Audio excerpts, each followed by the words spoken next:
Hello, everybody, and welcome back to Documentary Club. I'm Jeff Jones, and with me today is Katie to start the program. Welcome, Katie. How you doing? Hey, I'm doing all right. Good to be here. Yeah, all right. So we're talking MH370, the documentary MH370. But any information that anybody has about the case outside of the documentary is fair game as well. And ooh, look who's here, just on time. All Welcome, right. Jack. How you doing? What up? What up? What up? How are you? Did you get a Good, nap? good. I did. All right. Did you have I a big lunch did. or something? Take a big afternoon nap? I don't even know. Just wanted to hit the chat real quick. We got Jazz Naz there, and we also have Joffrey the Third. Appreciate you guys coming in. We had a couple good comments already. I think wanted to hit a couple of those from Joffrey. One of them it says that talking MH370 here. It is said that the pilot is the culprit and committed suicide and took everyone with him. I don't know what you guys think, but maybe I'll just turn that into our first question. Um, what's the plausibility that Joffrey's got it here? That it was committed suicide and he took everyone with him. The pilot, that is. Um, I just, for me, no, no, No. no. I don't think so. I'm not saying it didn't happen, but just from everything that I saw, uh, I don't think so. Well, and okay. Well, then, what do you think happened, or do you want to wait?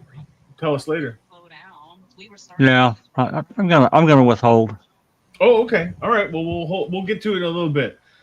Then we'll go to Katie, and Katie, I will ask you the same question about Joffrey's comment that the pilot committed suicide and took everyone with him. What do you think about that? Plausibility of that, I or mean, I guess it certainly could have happened, but it seems odd that his wife, you would think his wife would have some sort of indication that he was unhappy or whatever. right? I mean, fair. That's fair. I'm gonna give my 2 cents on that then, and I'm gonna say the problem is that the problem with the somebody got the TV on in the background. What do you got? I don't. I was trying to figure if I had a window open that was doing that. Is Maybe that Sorry you, about Jack? that. no, that's okay. It's Yeah. just coming through. Um, Straighten up, Jack. Come on, Jack, you're coming late, and then you got the TV on. Why? You get I, that's one strike. I, That's one I had it strike. turned down pretty. I had it turned down pretty far. I'm actually surprised anyone could hear anything. I got super hearing, and these microphones are pretty advanced these days. I guess so. I could even okay. So my take on this is that the problem with this, I think number one, what you just said, Katie, is that it didn't seem like he was mentally ill or he was going to snap or anything like that. It just seemed to me that if he wanted to, if he wanted to commit mass suicide and kill everyone, he would have wanted people to know that he did it for a reason. Yeah. And you don't have to wait until you're going to switch from Malaysia to Vietnam to crash the plane. It's easiest to crash the plane probably at takeoff. Well, yeah, there's that. I mean, there's other reasons too, and it wasn't just his wife. You remember that one French reporter? She did a really in-depth look at the family, not just the wife. Talked to sisters, brothers, just all kinds of people, and this guy just didn't have any. I mean, any outward signs that he was doing. He was planning on doing anything like that. I just personally, my personal opinion, something. I can't, I don't understand about the radar stuff, but to me, something catastrophic happened and that plane went down. It went down. And they So didn't find it. you're more on the And accident side. Is that what you're saying? yep. All right. So And you're it was kinda, just it was just a failure to find it, find the wreckage. well, how do you explain that the transponder goes off 90 seconds after the sign off and in that buffer zone between I Malaysia? can't. Um, I can't explain that. I you know, there's just all kinds of things that we could probably speculate, probably pretty well at, but at the same time, um, again, I think it could just be coincidental. Just it just happened. Just this one time, it just happened. It is weird. I'll grant you that. That it's about the transponder and being surrounded around all the regular, commercial, uh, uh, whatever airports and so forth, but all the military presence that was in that region too. That is really strange, especially if that plane came back over. They said that they're saying the transponder came back on, right? That's what they said. that's what But they no, said. and for this plane to have made a U-turn and come back over that region, and not one military uh, base or whatever ship. There were all kinds of ships in the region. No one picked it up. Come on, I Yeah, found out. that's really strange. Um, and I always said when it happened that where are all the seats floating in the ocean, but you guys made a good point, and my husband did too, that the force with which that plane would have struck the water, it would have blown things into smithereens probably. So I Possible, depending. Yeah, I mean, I mean this is one of the weirdest mysteries in a while. oh yeah, I agree. Especially for the fact, like Jack just said, like it's not just one country there. There are how many countries that are right in the area, and they bring up that airbase. That airbase had radar going on. Absolutely. There are always ships out in the ocean. I mean, there are fishing boats. There are regular commercial, barges that move goods from one place to another. There are other airplanes in the sky. There are, it's it is a phenomenal. Is it that perfect storm? You know what I'm saying? Like the radar went dead. So maybe they lost the control. They couldn't they didn't have all their technical gear going. So they turn around and head back home and they get it to work for a moment. Like, oh, we got the transponder back on for a minute, and then total failure. I don't Right. know. It's hard to say. Now we have a comment here from SK Remit Official, and I appreciate a new viewer that I think it's the first time you've been in chat, so I appreciate that. This plane was hijacked. There was no crash. So there are a lot of people that don't necessarily agree with and that's fine. You're totally entitled to Oh, your absolutely. opposing opinion. It's just a few people here, and that's our opinion. So, or that's my opinion, I guess. I don't want to speak for you guys, but I mean, the hijacking could fit that scenario. And like we've said before, 90 seconds after the transponder handoff from Malaysia to Vietnam, or when he signs off and says good night, MH370 good night, 90 seconds is really a short time. That's when it happens. And so if you're going to say that it was hijacked, yeah, I can go along with that, because there is some circumstantial evidence that would fit that, but we don't have any Mhm. physical evidence. And if they hijacked it, what he's saying here, the comment said no crash. So obviously going with one of the stories that it was hijacked and flown somewhere, and the plane. My only question to that is, to what end? So you've stolen a plane.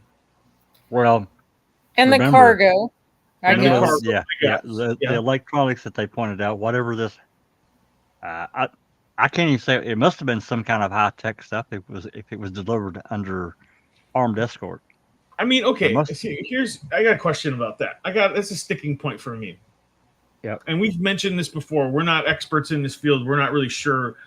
Now, if you had, I don't know, how much did they say? 2,000 pounds of this electronic gear? Something 2 tons, yep.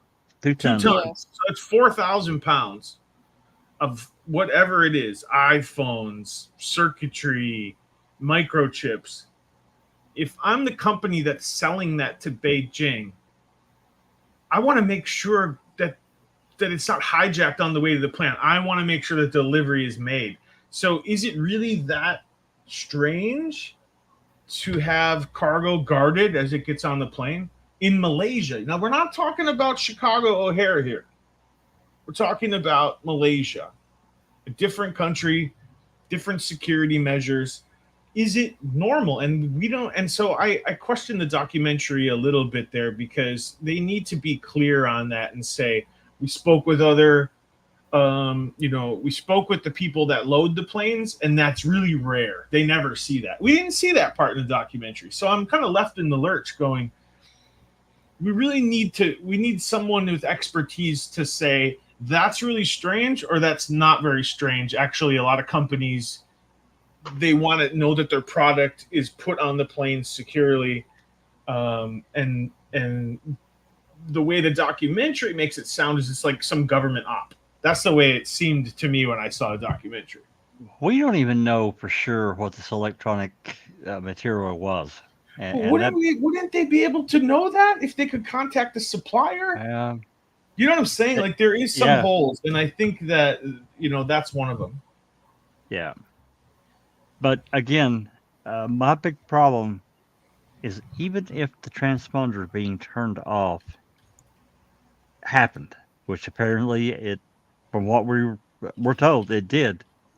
Again, there was so much military asset in that region. I'm sorry. How did no one pick it up on radar if it didn't just go down, boom, down? Some kind of catastrophic failure, whatever happened, knocked out the transponder. I don't know. I'm throwing it out there. I don't know that. It's just a theory. Because no one else picked it up. What the hell happened? Where did it go? How did it get missed? Those questions I can't answer. Yeah, it's a little unclear. And there are a couple different, there's a radar transponder, right? And that sends out a ping, right? Ping, ping, whatever, it makes that noise, or that way it can be found easily on radar. Okay, we got this one. It's easy to find. If you turn that off, sophisticated radar could still see you. Even though your transponder is off. It's just going to be a rogue. It's going to be a rogue blip. It's not going to have the identifier to say, I'm MH370. Right. It's going to be a rogue blip. It's still going to be picked up by radar because it's an object, a large object flying. It's not a small, tiny plane with stealth technology. I watched this when it first came out, and I don't recall, did they, I'm sure they did, but was there discussion about them checking the backgrounds of all the passengers to see if anyone was a pilot, or if I don't remember them. I don't remember that part. Yeah, I can't recall. That's another hole. That's a really good. It's a really good point. It's another hole in the documentary and in my knowledge base. Well, they did check some, and they remember the whole theory about the Russians did it and had the 3 or 4 Russians that were on the plane, that they kind of went off on this theory, this tangent that one reporter did, and said that they. But now you're getting into an area where they would have had to have known that they just signed off from Malaysia in this lull point before they actually talk to Vietnam, the next airport. They would have to have known that for that to fit. That's I don't know right. how they could. I'm not saying that they couldn't happen, but airline frequency, yeah, you can pick it up, but you've got to have the right equipment to do so. No, it's not like super secret, but like military frequency, radio frequency. Most, I mean, I don't know of anywhere that you can buy equipment that you can pick up military equipment where you can pick up the radio band. It's not tuned for that, not made for that. You got a bunch of problems. I mean, for me, you got some issues with going in that direction, but that's just me. So the person who was guarding the cargo, Mhm. they were actually a passenger on the flight, or They didn't were say they they just didn't say watching it load? they just they escorted apparently the 2 tons to the airport, watched it get load, and that's it. It's in the Okay, so cargo they hold. weren't So on the flight. So okay. Barton, no, Bart, I know. I they mean, weren't. because that person could have an ulterior motive to steal the cargo and get rich off of that. But how do you? Well, I don't know. That would involve the plane being hijacked. So, I mean, you can think through some of these things that, are likely conspiracy theories, but that could be logical. I mean, there, you know, it crashing into the ocean isn't the only logical explanation, but we're never going to know. no, I don't We're never think we going to will. know unless there was some conspiracy that gets outed. If they just Sure. crashed, we're never going to know No. Mhm. because we would have known already. Oh, that brings me to a question about that piece of wreckage they found on Reunion Island Yeah, with no identifier. with no identifier. Well, And that flapron or whatever the hell they call it, it Uh-huh. did have some serial numbers in it, and there were 12 different ones. Remember, but only one of them actually checked out. That was in the documentary. There were 12 serial numbers from different pieces, but only one of the serial numbers actually checked out. And I don't really understand that either. It was a real oddity. I don't get it either. Then No. Let's just take that for a second and say that guy who found it planted it. Let's just say for a second he was trying to hoax us. He wouldn't have those serial numbers available to him unless he was an insider. Nope, he wouldn't. No, that was that. What was that guy's name? Blaine, or let me see here. I think that's right, Blaine. Yeah, that was that adventurer they called him. So yeah, it just seems like every piece of evidence or every circumstantial evidence or everything that surrounds this case is always like, yeah, but.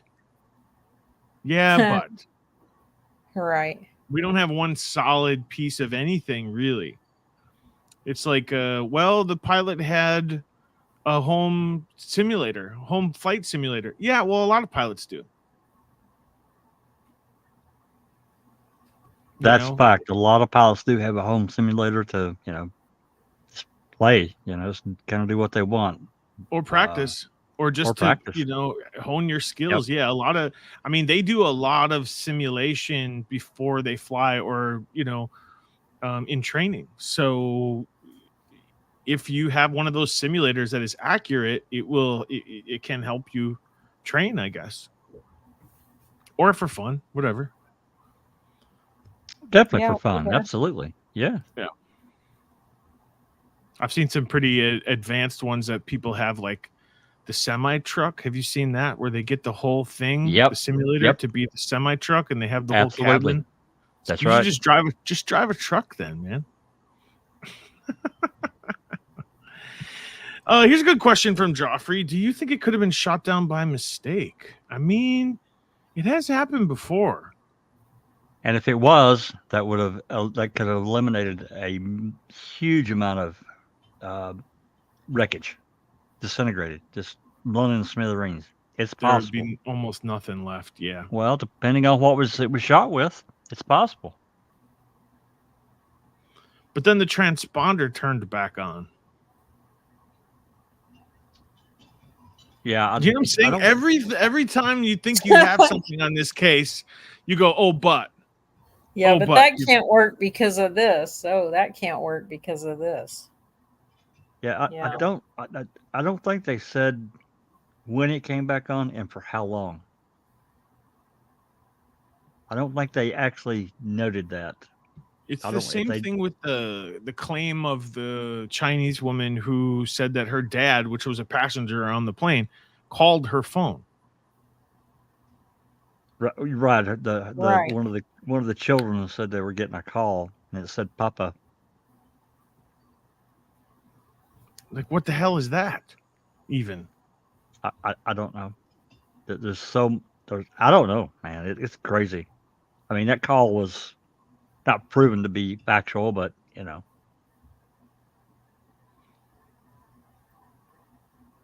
And well, I mean, there was no another piece of evidence that you go, yeah, but then there was nothing at the end. You know, there was no static, there was no dial tone, there was no screaming, there was no water sound, there was nothing. It was just dead.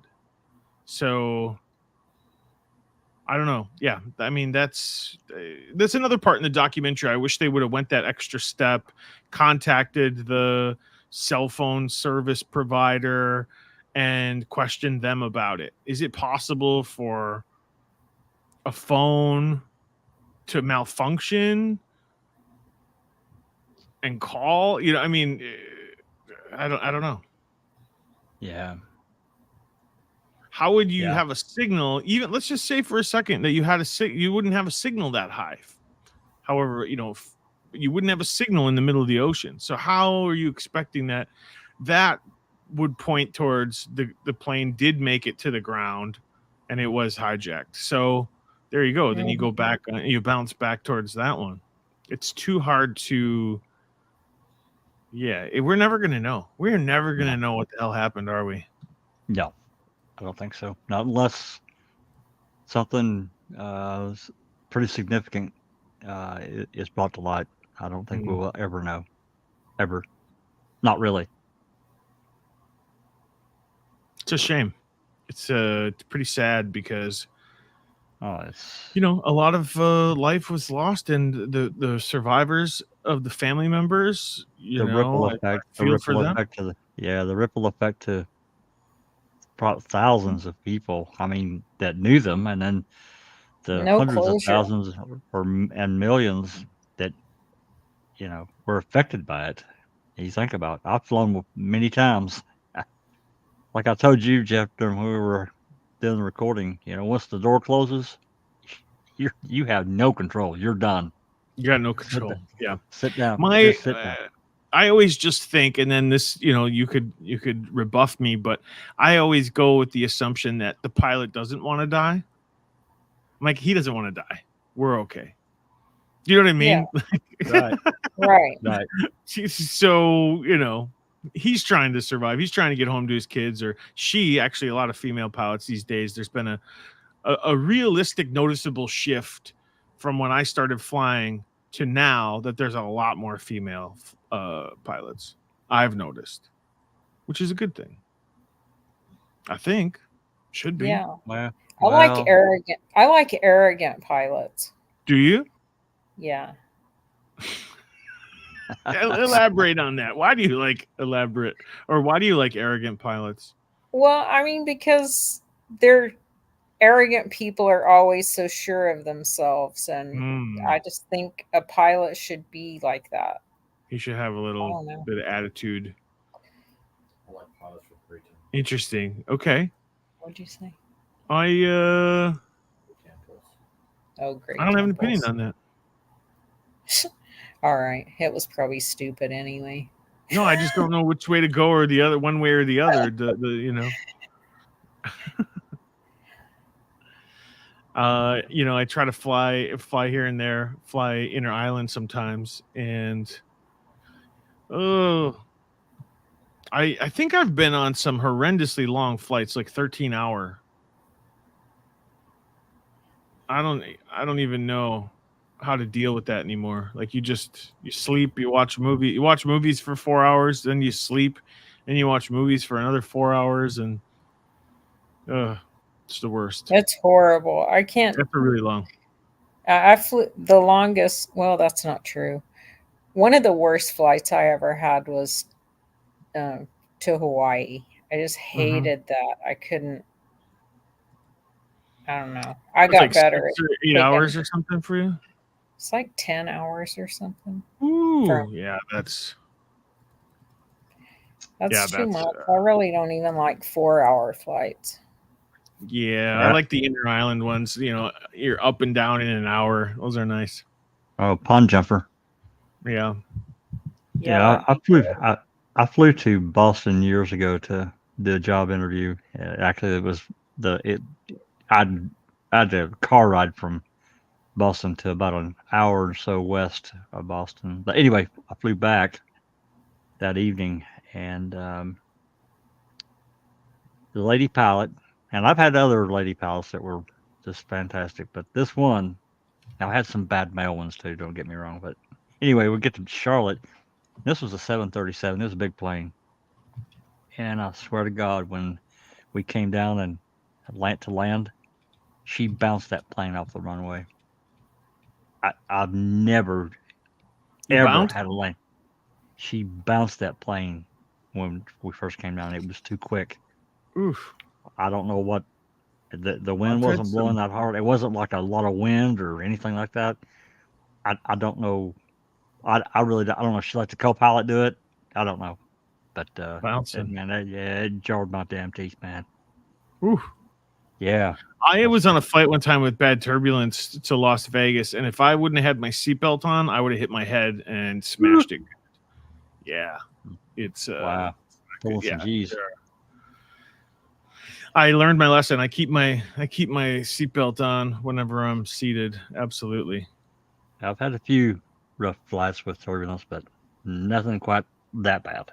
I think they just had a recently one. Did you guys hear about that one with the really terrible turbulence?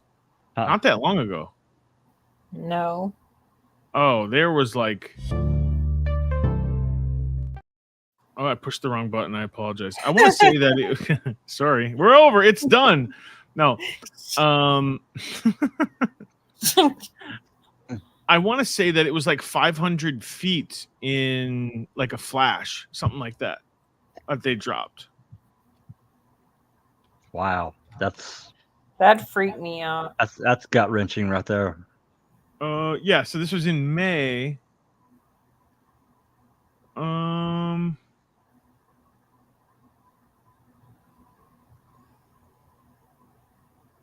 Okay, I'm looking at the at the article. I'll tell you guys when I have the details here.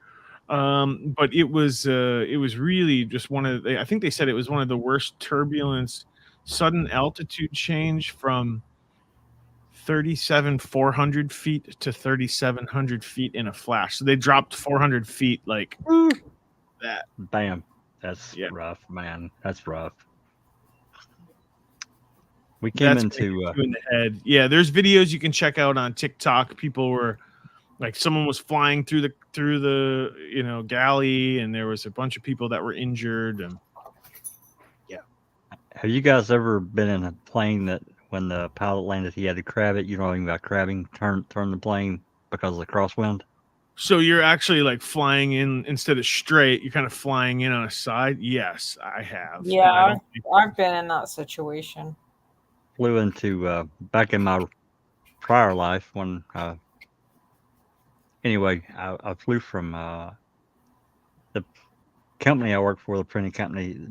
They had facilities all over the place, but I worked in Asheville, North Carolina, and in your neck of the woods, prior neck of the woods there, Jeff, that they had several facilities in the Neenah, Menasha, Appleton region. There Yeah, were 3 or 4 plants there. Anyway, me and one of my cohorts, had to go to the Menasha plant, and I don't know. I think it was February or March. Anyway, we got to land where I think it was Appleton actually. I'm actually almost positive. Anyway, the wind was blowing hard, and I mean 30 to 40-mile-an-hour winds. I hadn't flown much at that point in my life. Get into there, and they bring that plane down, and that plane was sideways, and I'm looking at my pal and my coworker, and he's like, "Don't worry." I'm like, "What? Are you crazy? The plane's sideways, man. How's he gonna land his plane?" But the pilot did, man. Yeah. It was nuts. Scared They know how to do it. Yeah, there is Scared here the hell out of me. Oh my God, yeah. So here in Hawaii, in Maui, in the island of Maui, there is like a valley in between the two mountains, Oh yeah. and that's where the airport is. And so the wind kind of comes through over the mountains and pushes, and it's one of the windiest spots on the in Maui. And there is that cross breeze that you're talking about. It's just the way that the airport is laid out. Yep. But yeah, you feel like you're coming in sideways a lot of times, and I'm not a fan of flying into to Kaului, and I've noticed that. So that's not my favorite thing to do. To crab. What is it? Crabbing? Crabbing. Yeah. All right. So I got a question. Yep. We're towards the end of this live here. What was the highlight for you? One aspect about the documentary, or the story, or character, or information? Oh man, I can't even choose anything. Oh. It's just so. It's sad. It's just a sad freaking documentary. I don't know if there is any highlight for me out of this one. I mean, it was good. It was informative, but you think about it, at the end of the day, all that loss with no answers, man. No answers. Yeah. Highlight. I mean, or low light. Definitely yeah, low light. I mean, the low is just so many people trying to figure it out, and it's all speculation. Yeah. It's all. Yeah, I would agree with that part. The mass conspiracy theories that, and I've never had this happen on a YouTube video before, but if you notice, not on this one, not on the live, but on the premiere, YouTube put a stamp on there that says MH370. There are tons of conspiracy theories. Here's the Wikipedia page and I've never had something like that ever happened to my video, because there's so much disinformation and misinformation going on around MH370 and controversy that they're like, yeah, just so you know, you might be watching a video that doesn't have all the facts. So, yeah. So I've never looked into. I mean, even back then and moving forward, and even now when we discuss it, other than just a very tiny amount, I've never really looked into getting into any groups or any of that kind of thing and see what's being said. I don't know if you guys have done that or not. Not really, but maybe I take a peek. I think I'm scared to fall into the rabbit hole. Yeah. Because once you start digging, I'm not going to be able to stop, And so, like I said, I really don't. I mean, and barring some unforeseen circumstance, I just don't think we're ever going to have resolution on this one. But hey, I've thought about that about a lot of things before, and 30 years later, new information comes out about a murder or something, So it does happen. But anybody that knows anything isn't talking. No. And yeah, I mean, I hope it happens. I mean, but how torturesome would it be if down the road the plane is found somewhere and then What if it's found it's at the like, bottom of the ocean? What would you say well, I then? mean, what if it was found intact in a country somewhere? That would be Oh, nuts. That would be And then, nuts. where are these people then? well, how torturesome? What happened? You know, how did they get rid of the people? That's a mind F. Joffrey has a thing. Amelia Earhart vanished, and we still don't know. But I swear to God, I think they found it like this No. year, last year. No, Amelia no, Earhart. no, there was a. I know what you're talking about. I don't think so. It was they thought that they did, Mhm. but turned out that it wasn't. I remember seeing something about that. So here's this is from like this is this year. This is a month ago. I will share my screen here if I can get the link. A couple different browsers going on here. So these researchers say that they believe they found her ship. And yes. there is a radar picture. Or maybe this is not the one that we want to look at. Yeah, here. That's that multi-millionaire that he invested a lot of money into that whole project, and he swears he can see something that no one else can see. In this radar photo, they put down some kind of submersible, but no one. I do want to bring that picture up. Anyway, okay, so maybe it's not confirmed, but I thought there was a little bit of movement on that story anyway. Maybe I have to look into that one a little bit. Yeah, this guy, you know, he gave this. I mean, they were a good outfit, whatever this search team, whatever organization is.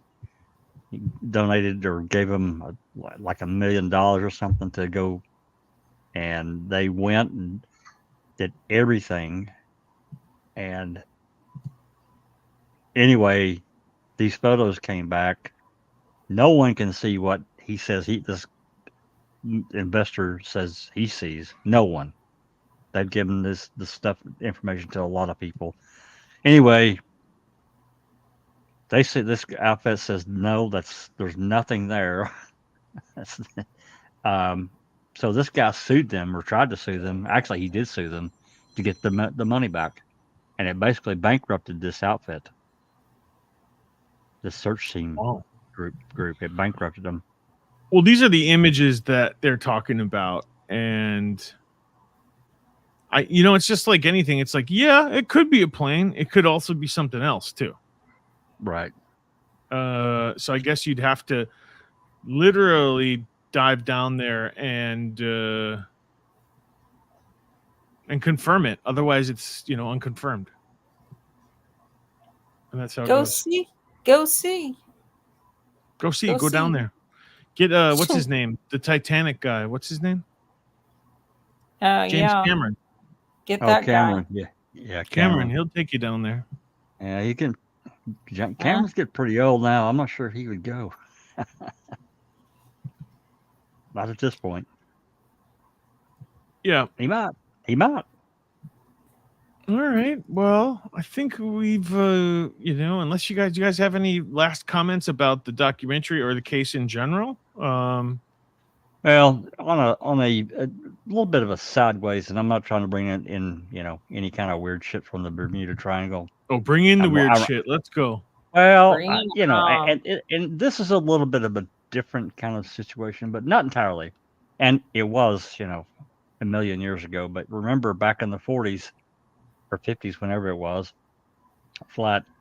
this military grouping of like 7 or 8 planes doing that training flight, whatever, they just completely disappeared off radar. Gone. Mm-hmm. They didn't find anything.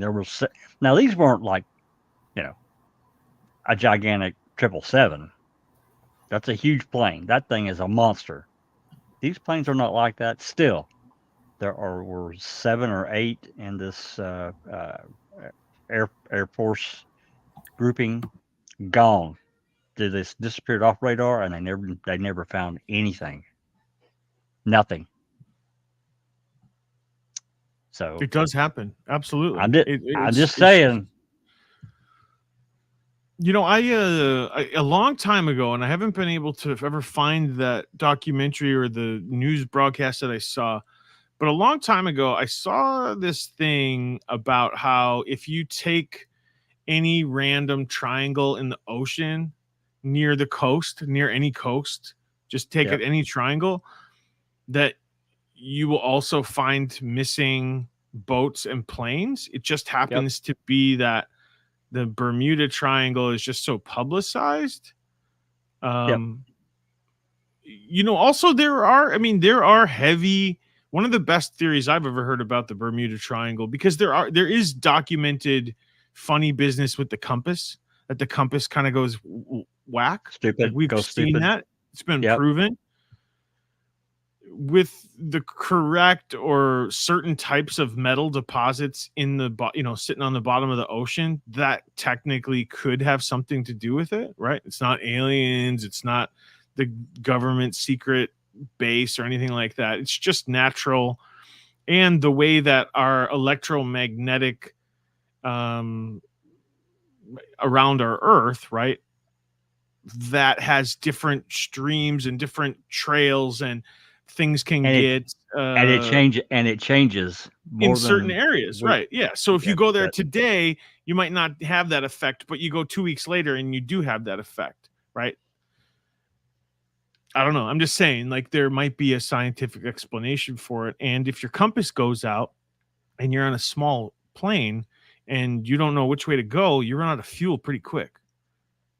Well, I mean, there could be cloud cover, there could be fog. I mean, there's just all kinds of things that can go wrong, and it does. I mean, it's mechanical, electrical, things happen. And you just talked about the electro around the planet, and here, you know, I live pretty far north. I mean, not that far, but far enough.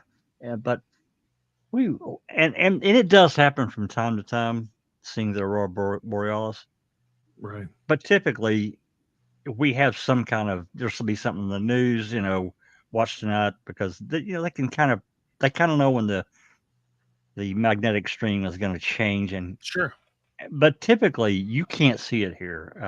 But remember last week, the Pleiades, however you pronounce it, meteor shower and all that was passed by. I don't know if you guys were aware of that or not, but it was in the news. What is it? The Persidian? What is it? Persidius? Something like that. Yeah, I can never pronounce it properly. Anyway, Anyway, Galataki, my second son, and my youngest son went to look at the meteor shower. Maybe take a video, see if they could, you know, catch a couple of things. And anyway, when they go about 20 miles outside the city, so it's nice and dark. There was no moon. It was a new moon, so it was really dark sky. And what pops up? The Aurora Borealis. And I mean, like, pretty bright. He got some pretty decent photos, actually. It's crazy. I think this year it was highly active for some reason because there were solar storms. Yes, that's right. And I think that people were seeing it so far south, like way further south than usually you can see it. That's right. And that was a few weeks ago, or maybe even a couple of months, but it did happen. That's correct. But we had no heads up or anything that it was going to happen again, but it did. Pretty crazy. Interesting, too. Quite beautiful, too. They are. It's really cool. I mean, it's so striking, you know, that it just took away from them really kind of watching the meteor for the meteor. Yeah. Because it's like light pollution, right? Well, yeah. I mean, they did still see some of the activity of the whatever it's called, but this kind of overtook it because it was so striking, you know.